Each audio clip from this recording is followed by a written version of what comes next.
উখিয়া ক্যাম্পে পাহাড় ধসে ৫ শিক্ষার্থীর মৃত্যু। চট্টগ্রামে আজও জলাবদ্ধতা, সাজেকে আটকা পড়েছে পর্যটক। পুঁজিবাজার ধ্বংসকারীদের চিহ্নিত করে আইনানুগ ব্যবস্থা নেওয়া হবে, সংসদে প্রশ্নোত্তরে প্রধানমন্ত্রী। কুয়াকাটায় সাগরে ৩ ট্রলার ডুবে ১৩ জেলে নিখোঁজ। চাঁদপুরে মেঘনা নদীর ঘূর্ণিস্রোতে ডুবে গেছে কার্গো। গাজীপুরে হঠাৎ অসুস্থ হয়ে ৭০ গার্মেন্টস শ্রমিক হাসপাতালে ভর্তি, প্যানিক অ্যাটাক বলছেন চিকিৎসক।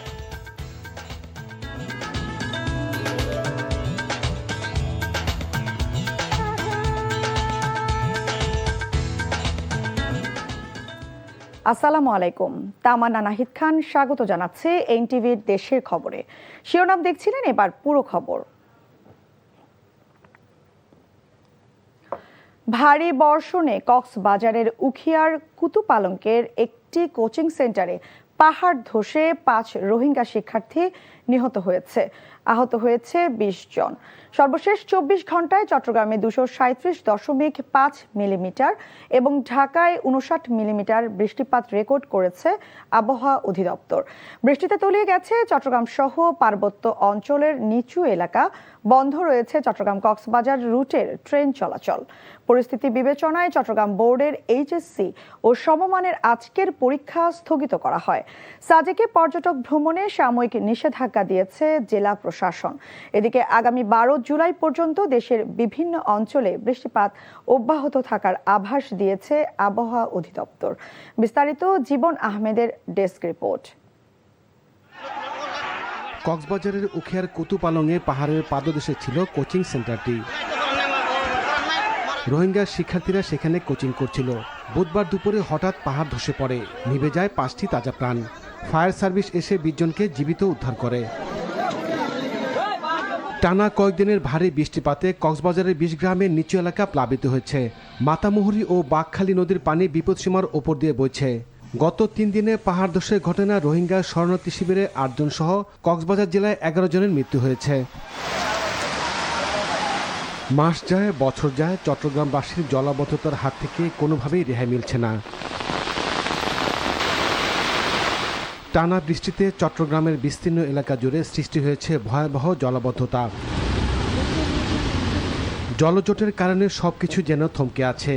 জলবদ্ধতা নিরসনে সিটি কর্পোরেশন, চট্টগ্রাম উন্নয়ন কর্তৃপক্ষ, পানি উন্নয়ন বোর্ড ৪টি প্রকল্প বাস্তবায়ন করছে। ১০ বছর ধরে চলা ৪ প্রকল্পের বিপুল অর্থ ব্যয়ের পরও জলবদ্ধতা পুরোপুরি নিরসন হয়নি, বেড়েছে জন অসন্তোষ। চট্টগ্রাম শিক্ষা বোর্ডের অধীনে সব জেলায় বুধবারের এইচএসসি ও সমমানের পরীক্ষা স্থগিত করা হয়েছে। বড় দিঘির পাড় এলাকায় রাস্তা ডুবে যাওয়ায় চট্টগ্রাম বিশ্ববিদ্যালয়ে বাস চলাচল ব্যাহত হওয়ায় ক্লাস পরীক্ষা স্থগিত করা হয়েছে। চট্টগ্রাম কক্সবাজার রেল সড়কে পানি জটের কারণে বন্ধ রয়েছে কক্সবাজারের সাথে চট্টগ্রামের ট্রেন যোগাযোগ। রেল লাইনে পানি ওঠা ঠেকাতে চট্টগ্রাম কক্সবাজার রেলপথের ৪৭ কিলোমিটার অংশে ৫ ফুট উঁচু করার পরিকল্পনার কথা জানান রেল প্রতিমন্ত্রী। আমরা এই রেল লাইনটাকে প্রায় ৪৭ কিলো ৫ ফিট উঁচা করা হবে। সেক্ষেত্রে কোনো প্রাকৃতিক বিপর্যয় ঘটলেও রেল যোগাযোগ যাতে বিচ্ছিন্ন না হয় সেই ব্যাপারে সরকার কাজ করে চলছে। টানা বৃষ্টিতে পাহাড় ধসের ঝুঁকিও বেড়েছে। নগরীর ১৬ শহর ও জঙ্গল সলিমপুরে পাহাড় ধসে ২ শিশু নিহত হয়েছে। এর পাশাপাশি নগরের পাহাড় ঘেঁষা বসতিগুলোতে বসবাসকারীদের নিয়ে উদ্বেগও বাড়ছে। বেশি পরিমাণ বৃষ্টি হয় তখন এই জায়গাতে পানি জমে যায়। রাস্তা জ্যামের জন্য যেতে পারতেছি না। ওখানে যাওয়ার কথা আমাদের সকাল ৯টায়, এখন বাজে গেছে 10:30। কি সিরিয়াল পাবো না পাবো এটা বলতে পারতেছি না। ৯টা বাজে ডিউটি, এখন আপনার 10টা বাজে গেছে। এখন যাইতেছি ডিউটির মধ্যে, দেখতেছেন রাস্তার মধ্যে যে পরিমাণ পানি, যাওয়া খুব মুশকিল হইতেছে। সকল লোককে সাথে নিয়ে আমরা এই জলাবদ্ধতা মোকাবেলা করতে চাই। মাস্টার প্ল্যানের কাজ ডিসেম্বরের ভিতরে আমরা শেষ করব। আমরা আপনাদের সাংবাদিকদের মতামত নেব যাতে করে এই জলাশয় চিরস্তরে আমরা শেষ করতে পারি। ভারী বৃষ্টি হওয়ার ফলে পাহাড় ধস হওয়ার সম্ভাবনা রয়েছে। এদিকে টানা বর্ষণে রাঙ্গামাটিতে পাহাড় ধসের ঝুঁকি আরও বেড়েছে। সম্ভাব্য ঝুঁকি মোকাবেলায় শহরের বিভিন্ন জায়গায় ঝুঁকিপূর্ণ বসবাসকারীদের আশ্রয়কেন্দ্রে সরিয়ে নেওয়া হয়েছে। মোট ২১০টি আশ্রয়কেন্দ্র খোলা হয়েছে। বন্ধ রয়েছে রাঙ্গামাটি চট্টগ্রামের সড়কে বাস চলাচল। তলিয়ে গেছে নিচু এলাকার বিস্তীর্ণ জনপদ। সাজেকে পর্যটন ভ্রমণে সাময়িক নিষেধাজ্ঞা দিয়েছে জেলা প্রশাসন। আবহাওয়া অফিস জানিয়েছে আগামী 12 জুলাই পর্যন্ত দেশের বিভিন্ন অঞ্চলে বৃষ্টিপাত অব্যাহত থাকবে। এই যে বৃষ্টিপাত, এই বৃষ্টিপাত আরও 2 থেকে 3 দিন অব্যাহত থাকতে পারে, অর্থাৎ 12 জুলাই পর্যন্ত এই বৃষ্টিপাত থাকবে, তবে তীব্রতা একটু কম বেশি হতে পারে। বঙ্গোপসাগরের সৃষ্ট লঘুচাপের কারণে নদী উত্তাল থাকায় নোয়াখালী দ্বীপ উপজেলা হাতিয়ার সঙ্গে সারা দেশে নৌ যোগাযোগ 4 দিন ধরে বন্ধ থাকায় চরম ভোগান্তিতে যাত্রীরা। এছাড়া নদ নদীর পানি বাড়ায় ফেনীতে আগাম বন্যার আশঙ্কায় জরুরি সভা করেছে স্থানীয় প্রশাসন। জীবন আহমেদ, এনটিভি নিউজ ডেস্ক। জলাবদ্ধতার খবর জানতে এবার যাচ্ছি চট্টগ্রামে। সেখান থেকে সরাসরি যুক্ত হচ্ছেন স্পেশাল করেসপন্ডেন্ট শামসুল হক হায়দারি, বৃষ্টি কি এখনো আছে? অফিস ফেরত মানুষের দুর্ভোগের কথা জানান। হ্যাঁ, তামান্না, বৃষ্টি পড়ছে, বৃষ্টি অব্যাহত আছে এবং জলাবদ্ধতা বেশিরভাগ এলাকায় জলাবদ্ধতা, তীব্র জলাবদ্ধতা রয়েছে। নগরের বেশিরভাগ এলাকায় জলাবদ্ধতা কবলিত হয়েছিল, তবে দুপুরে আজকে 1টার দিকে কিছুক্ষণ বৃষ্টি কম ছিল, বন্ধ ছিল। ওই সময়টায় বেশ কিছু এলাকা থেকে পানি সরে গেছে, তবে আবারও ভারী বৃষ্টির সম্ভাবনা রয়েছে। আবহাওয়া দপ্তর আমাদেরকে জানিয়েছেন যে এই বৃষ্টিপাত আরও অন্তত কমপক্ষে 2 দিন থাকবে এবং এরপর ধীরে ধীরে কমতে পারে। এদিকে আপনি যেটা বললেন যে অফিস ফেরত মানুষ তাদের বাড়িতে ফেরার জন্য যে ব্যবস্থা, তার বেশিরভাগ ছোটোখাটো গাড়িগুলো অনেকগুলো সড়কে চলছে না, পানি অনেক বেশি থাকাতে বড় গাড়িগুলো যাও চলছে, তাও সংখ্যায় অনেক কম। আর চট্টগ্রামের সাথে সড়ক যোগাযোগের ক্ষেত্রে কথা যদি বলি, বিভিন্ন দিকে চট্টগ্রাম কক্সবাজার সড়কটা এখনও পর্যন্ত সচল আছে, তবে কক্সবাজারের ট্রেনের লাইন ওখানে পানিতে ডুবে যাওয়ায় চট্টগ্রামের 16 শহর থেকে কিছু দূর গিয়ে অন্তত 1.5 ফিট পানির নিচে চলে যাওয়ায় পর্যটক এক্সপ্রেস, যেটা ঢাকা থেকে আজ ভোরে চট্টগ্রাম এসেছিল, সেটা কক্সবাজার যেতে পারেনি। এবং এখানে প্রায় 1000 যাত্রী ছিল যারা কক্সবাজার যাওয়ার ছিল, তারা চট্টগ্রামে এসে আটকে গেছে। কেউ কেউ অনেকে ফিরে গেছেন অন্যান্য যানবাহন নিয়ে, কেউ কেউ বিকল্পভাবে অন্যান্য যানবাহন নিয়ে কক্সবাজারের দিকে তারা চলে গেছেন। মোটামুটি এই ছিল আজকে চট্টগ্রামের সর্বশেষ অবস্থা। জানছিলাম চট্টগ্রামের জলাবদ্ধতার খবর। পাহাড়ের খবর জানতে এখন যাচ্ছি খাগড়াছড়িতে। সেখানে আছেন আমাদের স্টাফ করেসপন্ডেন্ট আবু তাহের। সাজেক, বাঘাইছড়ি ও লংদুর সাথে সারা দেশের সড়ক যোগাযোগ কি এখনো বন্ধ? পর্যটকদের উদ্ধারের কি তথ্য আছে?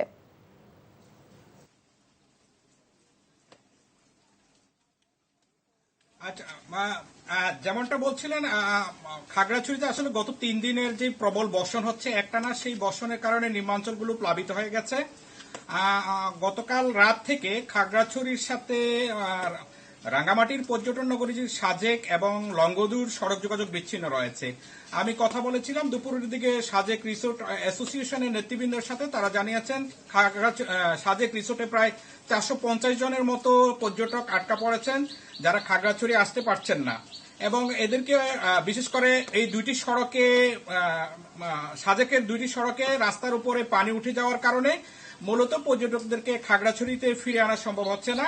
রিসোর্ট মালিকরা তাদের পর্যটকদের থাকার জন্য বিশেষ সুবিধা দিচ্ছেন, বিশেষ করে তারা যদি ইউটিলিটি বিল দিয়েই মূলত সাজেকে থাকতে পারছেন। আমি কথা বলেছিলাম সেনাবাহিনীর কর্তৃপক্ষের সাথে। তারা চাচ্ছেন যে যেভাবে হোক পর্যটকদের উদ্ধার করে যেন তাদের নিজ নিজ গন্তব্যে পৌঁছে দেওয়া যায়।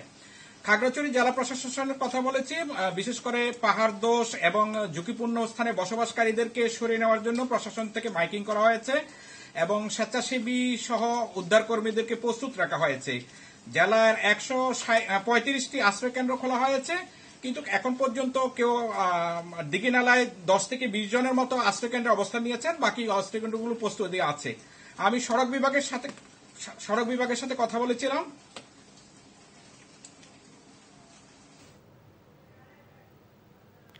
জানছিলাম বৃষ্টির খবর।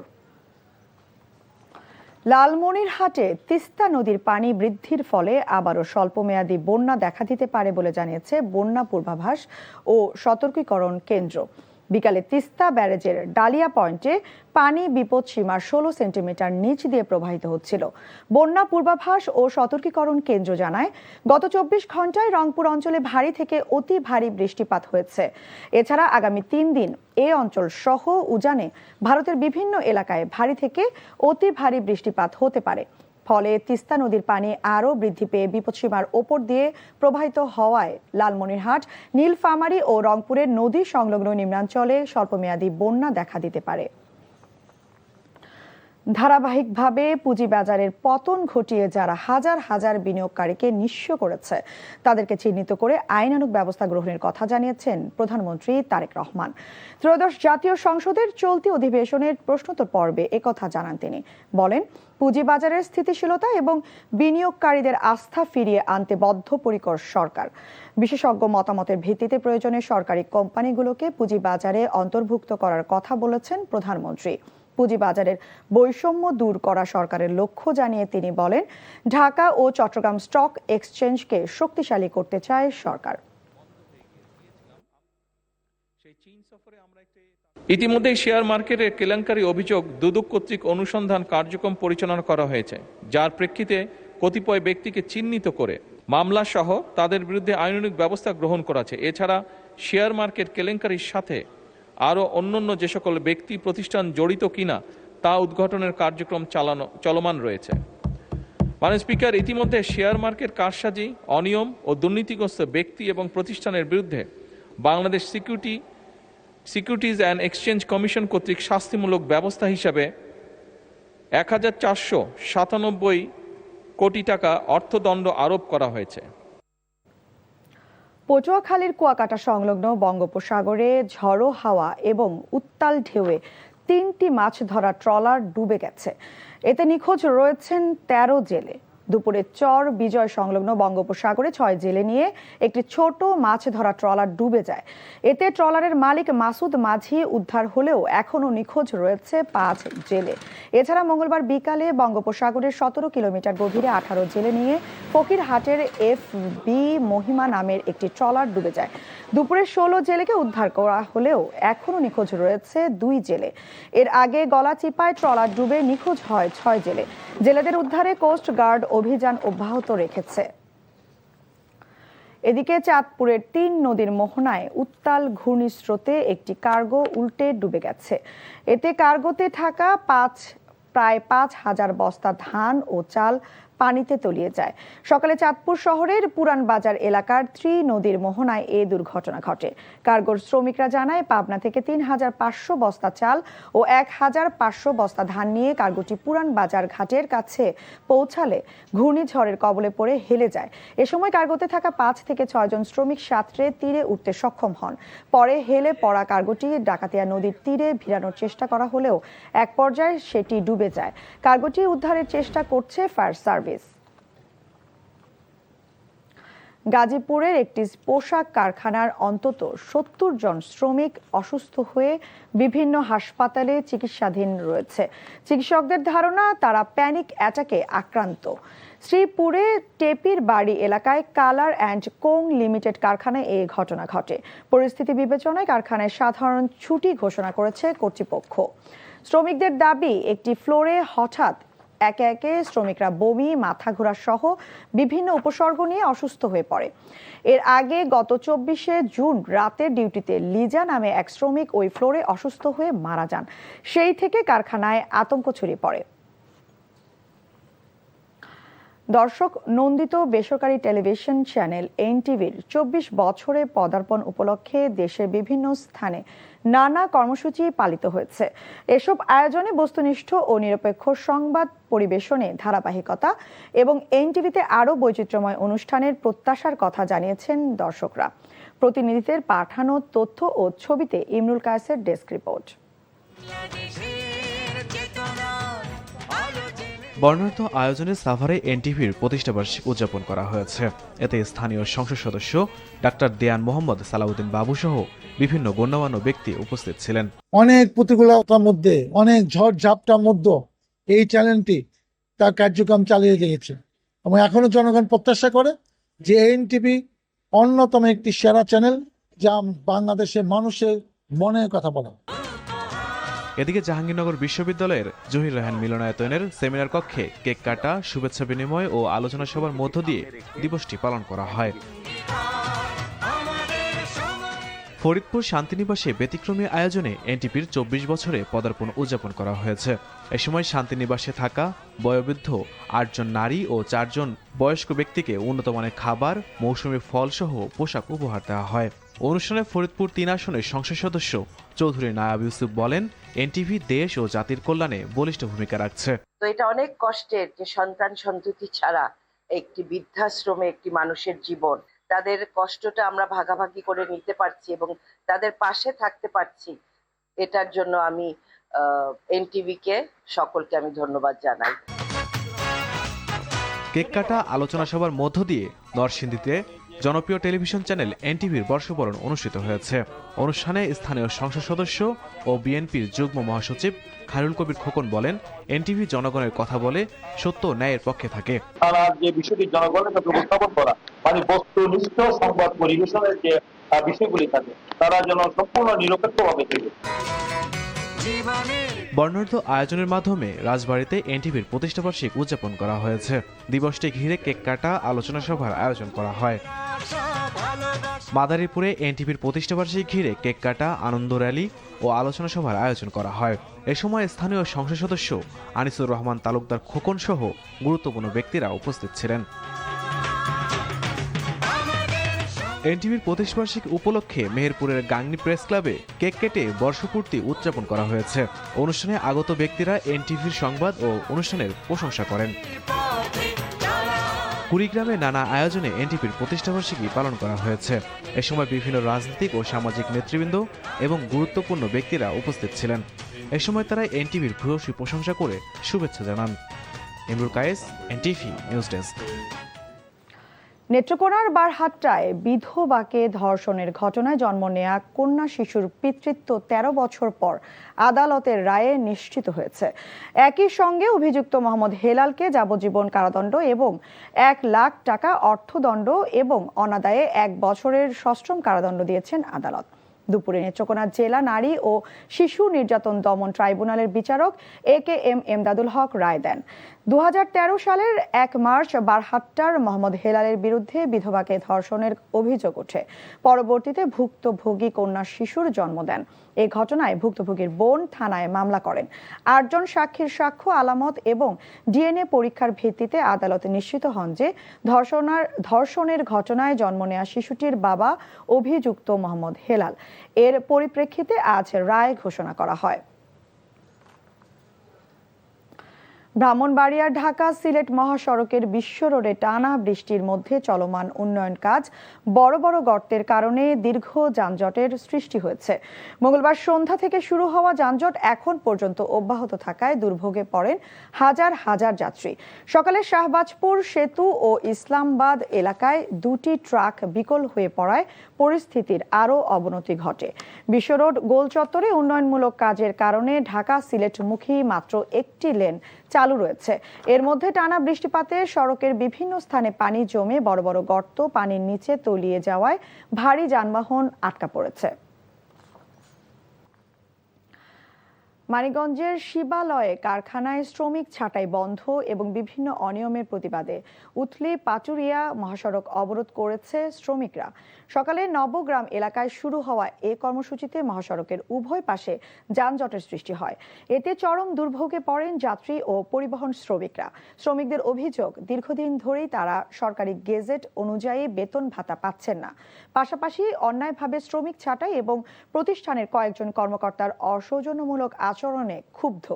তাই বাধ্য হয়েই তারা আন্দোলনে নামতে বাধ্য হয়। প্রশাসনের আশ্বাসে মহাসড়ক থেকে সরে যান শ্রমিকরা। ঠাকুরগাঁওয়ে চাকরি স্থায়ীকরণের দাবিতে প্রাণী সম্পদ বিভাগের মাঠ পর্যায়ের এআই টেকনিশিয়ানরা অবস্থান কর্মসূচি পালন করেছে। শহরের জেলা কৃত্রিম প্রজনন কেন্দ্রের সামনে ঠাকুরগাঁও, পঞ্চগড় ও দিনাজপুর জেলার শতাধিক এআই টেকনিশিয়ানরা অবস্থান কর্মসূচি পালন করে। এ সময় বক্তারা বলেন, দীর্ঘ ৩০ বছর ধরে সারা দেশের মাঠ পর্যায়ে গবাদি প্রাণীর জাত উন্নয়নে ৫,২৭২ জন এআই টেকনিশিয়ান বিনা পারিশ্রমিকে কাজ করে যাচ্ছে। সরকার বিভিন্ন সময়ে চাকরি স্থায়ীকরণের প্রতিশ্রুতি দিলেও তা বাস্তবায়ন হয়নি। তাই এক দফা দাবিতে সারা দেশে টেকনিশিয়ানরা অনির্দিষ্টকালের কর্মবিরতি শুরু করেছে। বর্ষা মৌসুম চলছে, তাই চাঁদপুরে ব্যস্ত সময় পার করছেন নৌকা তৈরির কারিগররা। চাঁদপুরের বিভিন্ন সড়কের পাশে গড়ে ওঠা অস্থায়ী কারখানাগুলোতে এখন সকাল থেকে রাত পর্যন্ত চলছে কাঠ কাটার শব্দ, হাতুড়ির আঘাত আর কারিগরদের ব্যস্ত পদচারণা। পদ্মা, মেঘনা ও ডাকাতিয়া নদীর পানির উচ্চতা বাড়ার সঙ্গে সঙ্গে বাড়ছে নৌকার চাহিদাও। চাঁদপুরের বাবুরহাট মতলব সড়ক, নারায়ণপুর মতলব উত্তর সড়ক, কচুয়া সড়ক এবং হাইমচরের চর ভৈরবী সড়ক সহ বিভিন্ন এলাকায় দেখা যায় নৌকা তৈরির ব্যস্ততা। সড়কের পাশে গড়ে ওঠা অস্থায়ী কারখানাগুলো যেন এক একটি ছোট শিল্পে পরিণত হয়েছে। এই ছিল দেশের খবরে। এই খবরে ভিডিও সহ আপডেট জানতে ভিজিট করুন এনটিভি অনলাইন www.ntvbd.com। এছাড়াও এনটিভির জনপ্রিয় সব অনুষ্ঠান ও খবরের আপডেট জানতে ভিজিট করুন আমাদের ইউটিউব ও ভেরিফাইড ফেসবুক পেজ। ৬টায় ইভিনিং নিউজ দেখার আমন্ত্রণ রইল। ধন্যবাদ সবাইকে।